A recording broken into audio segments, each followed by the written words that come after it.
días, tardes, noches, depende de la hora en que nos vea, doctor. Nosotros somos el equipo 5, integrado por Sergio Arad, Elvis Arad, Alejandro, Elías y su servidor Joshua Mauri. Vamos a exponer el tema de ciclo Brighton. Primero vamos a empezar por quién fue Brighton. George Brighton, nacido en Rhode Island un 17 de diciembre de 1830, fue un ingeniero mecánico americano y fue fue la primera persona en introducir un motor de presión constante. Hola, mi nombre es Gerard Gales Bautista y hoy les hablaré sobre en qué consiste el ciclo de potencia y algunos de sus principios básicos encontrados en el ciclo Brighton. El ciclo Brighton es un ciclo termodinámico que describe el funcionamiento de una turbina de gas. A continuación les hablaré sobre algunos procesos que se encuentran en este ciclo y más que nada qué es lo que ocurre dentro de. En el primer punto, que sería del 1 a 2, que sería compresión isentrópica, es cuando el aire es comprimido en un compresor, lo que aumenta su temperatura y presión. Aquí tenemos como variables temperatura y presión. En el punto número 2 al 3, que es la aplicación de calor a presión constante, es cuando el aire comprimido es calentado en una cámara de combustión, lo que aumenta su temperatura y energía. Aquí tendremos lo que es temperatura y energía que después será convertida en trabajo. En el punto número 3 encontramos que es la expansión isentrópica en una turbina, lo que es cuando el aire es calentado es expandido en una turbina, lo que produce trabajo, ya mencionado hace un momento que la energía se convierte a trabajo y disminuye su temperatura y presión. En el punto número 4, que es el enfriamiento a presión constante o rechazo de calor a presión constante, es cuando el aire es expandido y es enfriado en un intercambiador de calor, lo que disminuye su temperatura y prepara el aire para ser comprimido nuevamente. O sea, aquí se vuelve a repetir el ciclo. Algunos de los principios fundamentales que podemos encontrar aquí es el principio de la conservación de la energía, que dice que la energía no se crea ni se destruye, solo se transforma de una forma a otra. El principio de la termodinámica, que es la energía interna de un sistema es igual a la suma de la energía cinética y potencial del sistema, y una ley muy fundamental que es la ley de los gases, que tiene relación con esto porque tenemos temperatura, tenemos presión y tenemos un gas, que dice que la relación entre la presión y el volumen y la temperatura de un gas ideal es descrita por la ecuación presión-volumen igual a nRT, que esto es la ley de los gases ideales.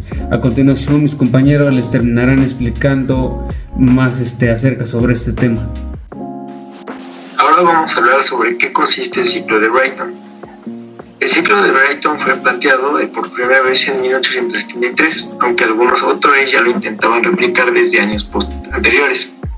Este ciclo consta de 4 etapas: la compresión isentrópica, que es la entropía, que es cuando la entropía se mantiene constante; la adición de calor a presión constante; la expansión isentrópica y el rechazo de calor a presión constante. Este tipo de ciclo se utiliza actualmente para las turbinas de gas, que son como las que podrían traer aviones, por ejemplo. Bueno, yo soy Alejandro, les voy a enseñar el funcionamiento. Empezamos con la admisión, en donde el aire y la presión atmosférica entran por una turbina. Después todo esto llega a un compresor. El aire se comprime y va directamente a la cámara de combustión, en donde el aire va a ser calentado por la combustión del querosono, que es un combustible destilado del petróleo. Después todo esto pasará a la turbina, donde el aire caliente mueve la turbina y durante este paso el aire se enfría y se expande. Después viene el escape, donde el aire más caliente, aunque la temperatura inicial, sale al exterior. Bueno, aquí están los diagramas TS y PV. El TS va a ser la relación entre la temperatura y la entropía, y el PV va a ser la relación entre la presión y el volumen. Como podemos observar en del paso 1 al 2 se va a dar una compresión isentrópica. Isentrópica nos quiere decir que la entropía se va a mantener constante. Como se puede observar en el diagrama TS, del paso 1 al 2, la temperatura va a aumentar mientras la entropía se va a mantener constante. Y en el diagrama PV, del 1 al 2, la presión va a aumentar y el volumen va a disminuir. Después del paso 2 al 3 se va a dar el suministro de calor isobárico. Isobárico nos quiere decir que la presión se mantiene constante. Como podemos observar en el diagrama TS, del paso 2 al 3, la presión se mantiene constante y la temperatura va a aumentar hasta su punto máximo. Y en el diagrama PV, del 2 al 3, la presión se mantiene constante y el volumen va a tener un aumento. Después del paso 3 al 4 va a ser una expansión isotrópica, que de igual manera la entropía se va a mantener constante. Y como podemos observar en el diagrama TS, del 3 al 4 la temperatura va a bajar y la entropía se va a mantener constante. Y en el diagrama PV, del 3 al 4, la presión va a bajar, pero el volumen específico va a tener un aumento. Y por último, el paso 4 al 1 va a ser un rechazo de calor isobárico. De nuevo la presión se va a mantener constante y como podemos observar en el diagrama TS, la temperatura va a bajar. Y en el diagrama PV podemos observar que la presión se mantiene constante y el volumen va a disminuir. Ahora, en nuestro diagrama TS tenemos que el punto 1 es la temperatura más baja en este ciclo, que sería de 300 grados, mientras que el punto 3 es la temperatura más alta, siendo esta de 1300 grados. Entre el punto 2 y 3, la temperatura constante sería el calor de la entrada, mientras que entre el punto 1 y 4, la presión constante sería el calor de salida, que es lo que tenemos en el diagrama de abajo. Ahora, aquí en el diagrama de abajo, en donde dice W compresor, W nos hace referencia hacia la potencia o el trabajo con el que entra, por eso tiene la flecha mirando hacia adentro. Mientras que del punto 3 lo de la entrada de potencia lo tenemos en el punto 1 y 2, entre el punto 1 y 2, mientras que en el punto 3 y 4 tenemos la salida de esa misma potencia, que sería como lo residual, más o menos, la potencia residual.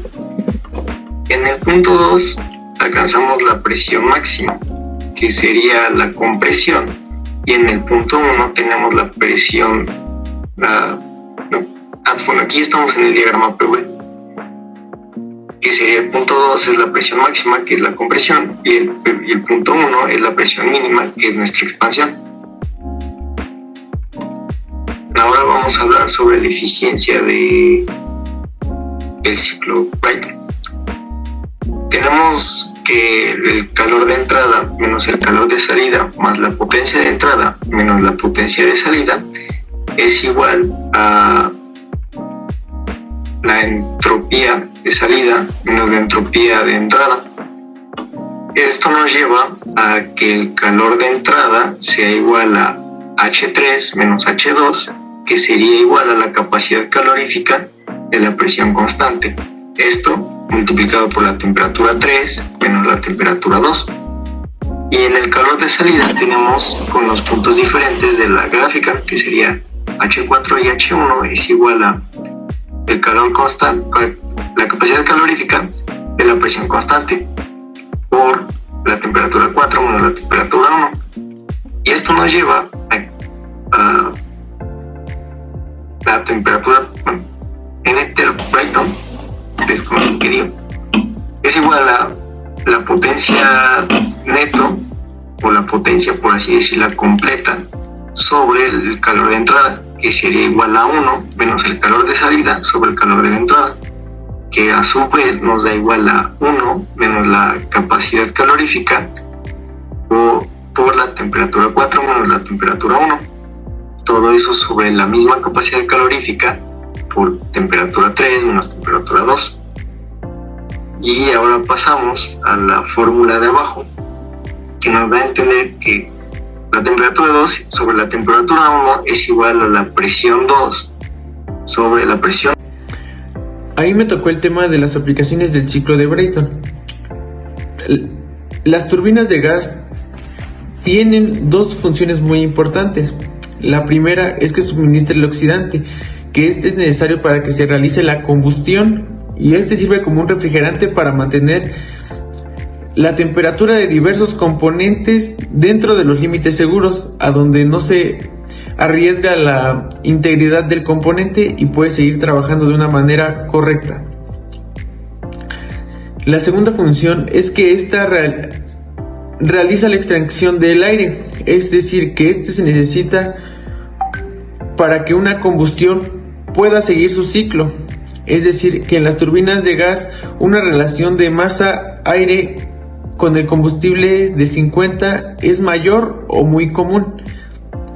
Otra de las funciones de las turbinas es que se utilizan en la propulsión de aviones. Es decir, la misma turbina produce la potencia suficiente para que se pueda accionar tanto el generador y el equipo auxiliar, y de esta manera se logra una propulsión que logre que el avión vuele. Otra de las funciones es que estas se utilizan en centrales eléctricas, es decir, que estas producen energía eléctrica como unidades independientes, al igual que estas trabajan en conjunto con centrales de vapor. Otra sería que la relación del trabajo de retroceso. Esto se trata de que la relación del trabajo del compresor y el trabajo de la turbina se denomina como relación de trabajo de retroceso. Esto se lleva mucho a cabo en las centrales eléctricas que son de turbinas de gas. Otra sería que en los sistemas combinados de diésel con turbinas de gas, aquí el diésel se utiliza de una manera para que se pueda proporcionar de una manera eficiente la potencia y una operación de crucero, mientras que la turbina de gas se emplea cuando se necesitan altas velocidades. Otra de las funciones que es muy común dentro de la vida cotidiana es que se utiliza en flotas navales, porque los motores de turbinas de gas para la propulsión y la generación de la energía eléctrica se utilizan en barcos, aviones, más que nada en esos dos, a donde las turbinas de gas General Electric LM2500 son utilizadas para que se puedan impulsar los barcos, y estas tienen una eficiencia térmica de ciclo simple de 37%. Y por último, la última aplicación a donde se le puede dar uso a las turbinas de gas sería en las plantas nucleares, a donde el ciclo de la turbina de gas puede ejecutarse como un ciclo cerrado para su utilización en las centrales nucleares, a donde el fluido del trabajo no se limita al aire y puede emplearse un gas con características más convenientes, que en este caso sería el helio. Pero bueno, estas serían las aplicaciones de las turbinas de gas. Bien, entonces, como para finalizar este tema, en conclusión, el ciclo Brayton es muy diferente a los ciclos anteriores mencionados, ya que describe también el funcionamiento con una turbina de gas, y también tiene las 4 etapas antes mencionadas, que son compresión isentrópica, adición de calor a presios constantes, expansión isentrópica y rechazo de calor a presión constante. La diferencia de este ciclo a los demás es que este es de combustión externa con turbina, mientras que los demás son con combustión interna con pistón o inyección, e incluso un ciclo ideal, pero no es práctico. Este ciclo se utiliza mayormente en motores de avión, en turbinas de gas y en centrales eléctricas. Bueno, con esto finalizaríamos lo que es el ciclo Brayton. Y pues nada, un gusto hacer este ciclo.